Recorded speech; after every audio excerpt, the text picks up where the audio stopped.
Secretary General, Your Excellencies, ladies and gentlemen, I am honored to speak at the opening session today. Soon after this opening session, I will present Finland's second voluntary national review detailing our progress in the 2030 agenda. I do hope that our effort and report will inspire others. Today, even in the midst of crisis, it is important for us to recognize and appreciate our recent success as a global community. The adoption of both the 2030 Agenda for Sustainable Development and the Paris Climate Agreement in 2015 were remarkable achievements. Since then, the international rule-based order has come under pressure and even been put into question. Yet no one has presented better alternatives than multilateral institutions and the UN system. The crisis we face cannot be solved through national unilateral measures. In this regard, I would like to express our gratitude for the leadership the Secretary General has provided during the recent turbulent months. Secretary General Guterres has outlined a clear way forward and been a voice of reason, calm and clarity. Now in its 75th year, the United Nations is needed perhaps more than ever. The HighLevel meeting in September and October will be an opportunity to reaffirm our commitment to the core values of the United Nations: peace, security and human rights. The Biodiversity Summit will be especially relevant in addressing biodiversity loss and environmental degradation, which are the root causes of the current COVID-19 crisis. The 2030 Agenda, the Paris Agreement and the Convention on Biological Diversity are essential tools for ensuring a more sustainable and greener recovery. We can also view them as our global roadmaps. For Finland, the European Union stands as an example of how countries become stronger through cooperation. Solutions are more effective that way. The European Green Deal is a blueprint for a climate-sustainable future, and we are fully committed to delivering on it. At a more regional level, the Nordic countries have been working on a blueprint for better and greener recovery under the header Building Back Better and Greener. We aim to share it widely as one model for reaching our goals. Your Excellencies, ladies and gentlemen, our generation of global leaders will be judged by the decisions we make over the course of this year. Our children's destiny must not be shaped by accelerating climate change, more global inequality and human suffering on an unforeseen scale. We must be determined to make choices we can defend based on the best available science. Sustainable development does not depend on individual choices alone, but on politics.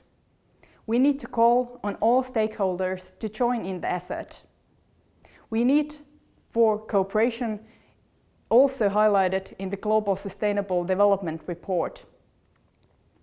This brings me to one important aspect in our approach to sustainable development. This is the Nordic welfare model. It has been key to our success. Finland aims to become a socially, economically and ecologically sustainable society by 2030. Our policies are ambitious, starting with the objective of achieving carbon neutrality by 2035. We have an open economy that can adapt to changes. Our readiness to adapt is built throughout resilience, which fundamentally depends on trust within society. We use carbon pricing, energy taxation and other similar instruments as needed, both nationally and within an EU context as part of the EU Green Deal. However, when we look at it from a Nordic perspective, these measures are only part of the picture. Comprehensive social security, high-quality public healthcare and equal opportunities in education are important. And understood it this way, equality builds trust in the idea that the circumstances you are born into do not define your future. We can face change without fear. For instance, we cannot get emissions down if inequality goes up at the same time. A rise in fuel taxes in Finland came with lowering the income tax for the lowest earning citizens. Another example, continuous learning, employment services and on-the-job learning are part of this equation and have been included in our government's climate roadmap. This for us is a fair and just transition. It makes sense to take a holistic view of sustainable development.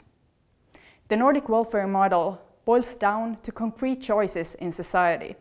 Without political decisions, change will not happen. I understand that the Nordic welfare model is not widespread on a global scale. The transition to sustainability will not be equally easy everywhere. Globally, the pandemic has demonstrated how central the principle of leaving no one behind must be in the implementation of the 2030 Agenda. According to the Secretary General's SDG Progress Report, an estimated 40 to 60 million people will be pushed back into extreme poverty. There is a risk that we will see the first increase in global poverty in more than 20 years. To prevent this crisis from escalating, we must accelerate the reform of the UN development system so it can deliver effectively. In this regard, I am pleased to announce our decision to finance the UN COVID-19 Response and Recovery Trust Fund. We need to act fast to avoid food crisis by transforming global food system, promoting a more efficient use of resources and ensuring healthier diets for all. People in vulnerable situations are the most affected by the current crisis. We need to do our utmost to ensure that no one is left behind. This concerns, for instance, the situation of persons with disabilities. Lesbians, gay, bisexual, transgender and intersex persons also continue to be among those most at risk. Civil society plays a very significant role in reaching those left furthest behind. Gender equality is an essential part of leaving no one behind. As long as women's rights and especially sexual and reproductive health and rights continue to be challenged, we cannot achieve gender equality and we will not achieve sustainable development. Dear participants, I would like to draw your attention to 3 positive global developments in the implementation of the 2030 Agenda. First, the role of cities in the HLPF has become more and more prominent. New York was the first city to present its voluntary local review, and the capital Finland, Helsinki, has followed suit together with many other cities around the world. From Finland, we have 2 cities, Espoo and Turku, reporting this year. Second, the engagement of finance ministers in the 2030 Agenda has been inspiring. The Coalition of Finance Ministers for Climate Action was established at Finland's initiative in spring 2019 and is co-chaired by Finland and Chile. The coalition now has over 50 members from all continents. We welcome new members to the coalition. Its goal is to bring climate change into economic policies and financing solutions. At the moment, the coalition is analyzing the implementation of the COVID-19 crisis on climate policies. This work will help countries in their green recovery measures. Third, the role of innovations. Innovations of a technological or social nature are vital in responding to the complex challenges of humanity. The Secretary General has rightly placed innovations and digital cooperation within the core activities of the organization. Based on Finland's own experience and our values, we have also made a long-term commitment to digital cooperation and innovation at the global level. The SDGs cannot be achieved without innovations. Finland is very proud to host a growing number of UN innovation activities. Before concluding, I would like to share with you 3 reflections on sustainable development in Finland. First, Finland's long tradition in the work on behalf of sustainability. I am the current chair of Multi-Stakeholder National Commission on Sustainable Development, which has operated since 1993 under the leadership of the Prime Minister. Second, the need to think in concrete terms. We have taken steps toward integrating sustainable development into the state budget. State finances must support our objectives.